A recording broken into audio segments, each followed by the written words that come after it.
जय श्री कृष्णा। निर्जला एकादशी, जो कि सब एकादशियों में उत्तम मानी जाती है। सारी एकादशी का व्रत करें या ना करें, सिर्फ इस एक एकादशी का व्रत करने मात्र से ही सभी फलों की प्राप्ति होती है। बहुत से लोग कहते हैं कि बच्चे इस व्रत को नहीं कर सकते, तो ऐसा कुछ नहीं है। इस व्रत को बच्चे से लेकर वृद्ध, स्त्री, पुरुष सभी कर सकते हैं। वैसे तो यह व्रत निराहार किया जाता है, बिना अन्न और जल ग्रहण किए, लेकिन गर्भवती महिला तथा वृद्ध और बच्चे जो इस व्रत को बिना कुछ खाए पिए नहीं कर पा रहे हैं, तो वह फलाहार और पेय पदार्थ ग्रहण कर सकते हैं। बस इतना ही है कि निराहार व्रत करने से फल ज्यादा मिलता है और फलाहार करने पर इसका फल कम हो जाता है। अगर किसी बीमारी से ग्रस्त हैं और वह यह व्रत नहीं कर पा रहा है, तो इस व्रत कथा को सुनने से ही फल प्राप्त होगा। एकादशी व्रत में दशमी के दिन से ही कुछ नियमों का पालन करना होता है, जैसे कि दशमी के दिन सूर्योदय से पहले उठकर स्नान आदि से निवृत्त हो, स्वच्छ वस्त्र धारण कर भगवान की आराधना करें और खाने में सात्विक भोजन का इस्तेमाल करें तथा चावल बिल्कुल न खाएं। चावल दशमी और एकादशी को खाना वर्जित होता है। ऐसा माना जाता है कि इस दिन चावल खाने से मनुष्य रेंगने वाले जीव में जन्म लेता है। लेडीज अक्सर ये सोचती हैं कि हम पीरियड्स में व्रत नहीं कर सकते हैं, तो ऐसा कुछ नहीं है। व्रत कर सकते हैं, बस भगवान की पूजा नहीं कर सकते हैं। कथा सुन सकते हैं तथा भागवत का पाठ भी सुन सकते हैं। लोग यह भी सोचते हैं कि निर्जला एकादशी का व्रत हम नहीं कर सकते, क्योंकि यह बहुत ही कठिन होता है। तो ऐसा कुछ नहीं है, करने वाले के लिए सब आसान है। अगर आप व्रत करना चाहते हैं तो दशमी के दिन केले और दूध का सेवन करें, जिससे निर्जला एकादशी में आपको भूख और प्यास नहीं लगेगी तथा एकादशी के दिन भगवान के भजन व कीर्तन करें, जिससे आपका समय बीत जाएगा। और यह साल की सबसे बड़ी एकादशी है, इसलिए इस पूजा में कलश स्थापना जरूर करें। चलिए जानते हैं दशमी से लेकर द्वादशी तक के नियम और पूजा विधि। साथ ही हमने इसमें कुछ सरल उपाय बताए हैं। जो लोग निर्जला एकादशी का व्रत रखना चाहते हैं, लेकिन बीपी, शुगर इत्यादि बीमारियों से ग्रस्त हैं और निर्जल व्रत नहीं कर पा रहे हैं, वह फलाहार ग्रहण करके व्रत रख सकते हैं। पूजा के दौरान भगवान से क्षमा याचना करना न भूलें। एकादशी की पूजा में जो भी फूल एवं पत्तों की आवश्यकता होती है, उसे आप एक दिन पहले ही यानी दशमी को ही तोड़ कर रख लें। एकादशी के दिन किसी भी वृक्ष से पत्ता तोड़ना वर्जित माना जाता है। दशमी वाले दिन मांस, प्याज तथा मसूर की दाल का सेवन बिल्कुल भी नहीं करें। दशमी के दिन हो सके तो नीचे ही सोना चाहिए। अगले दिन यानी एकादशी को प्रातः उठकर मुख को शुद्ध करना चाहिए।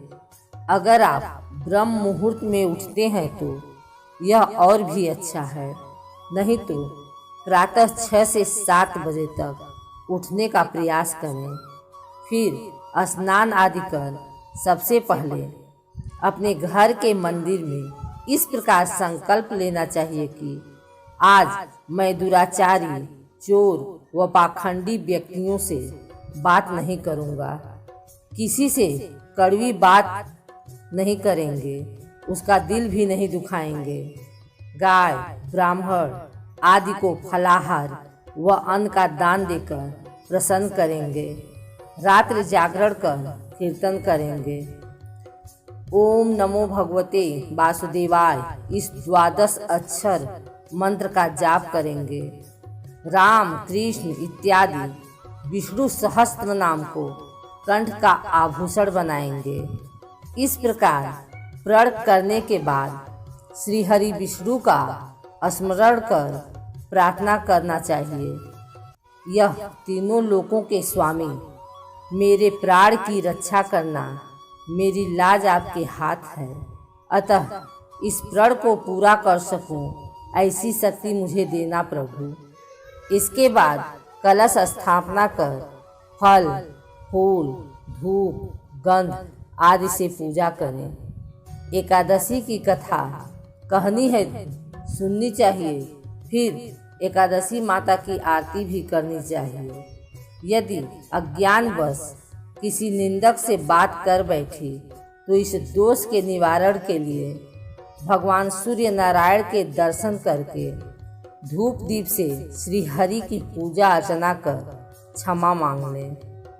फिर मंदिर में जाकर गीता का पाठ करना चाहिए या पुरोहित आदि से सुनना चाहिए।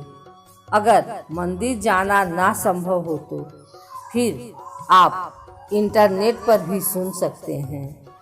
एकादशी के दिन किसी से किसी प्रकार का छल कपट नहीं करना चाहिए। मीठे वचन बोलने चाहिए। अपना अपमान करने वाले को भी आशीर्वाद देना चाहिए। किसी भी प्रकार का क्रोध नहीं करना चाहिए और संतोष रखना चाहिए। एकादशी के दिन कुल्ला करने से व्रत खंडित नहीं होता है, लेकिन ध्यान रखें कि जल की बूंद कंठ तक न जाए। एकादशी वाले दिन जितना हो सके अन्न का दान करना चाहिए, लेकिन किसी का दिया हुआ अन्न इस दिन नहीं लेना चाहिए। दान देने के लिए अगर आपको लॉकडाउन में कोई ब्राह्मण नहीं मिलेगा तो किसी ज़रूरतमंद को या फिर मंदिर में भी दान कर सकते हैं। चाहे तो दान निकाल कर रख लीजिए, बाद में स्थिति सामान्य होने पर भी दान दे सकते हैं। बहुत से लोग एकादशी पर कलश स्थापना नहीं करते हैं, लेकिन यह साल की सबसे बड़ी एकादशी है, तो हम आपको बताएंगे बहुत ही कम सामानों के साथ सरल तरीके से कलश स्थापना कैसे करें। सबसे पहले पीतल या तांबे का कलश लें और इसे गले तक शुद्ध जल से भर दें।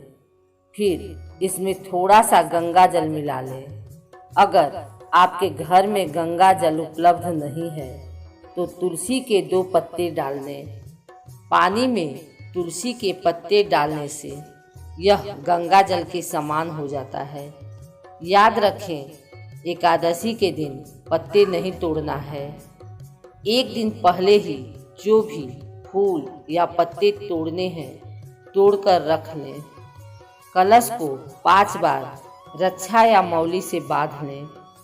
कलश के ऊपर चंदन या रोली से स्वास्तिक बना लें। जिस स्थान पर आप कलश स्थापना कर रहे हैं वहाँ पर एक पीला कपड़ा बिछा लें। अगर कपड़ा उपलब्ध नहीं है तो सूखे आटा से चौका बना लें या रंगोली बना लें। कलश में 1 हल्दी की गांठ, 1 सुपारी, 1 सिक्का, थोड़ी सी दूब और फूल डाल लें। इसके ऊपर से आम के 7 या 11 पत्ते डालें। कलश के ऊपर एक प्लेट रखें। प्लेट को खाली ना रखें, उसमें गेहूं रखें और फिर उसके ऊपर एक नारियल रख लें।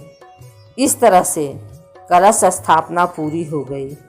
फिर आप एक देसी घी का दिया जला लें और निर्जला एकादशी की कथा कहें या किसी के मुख से सुन लें।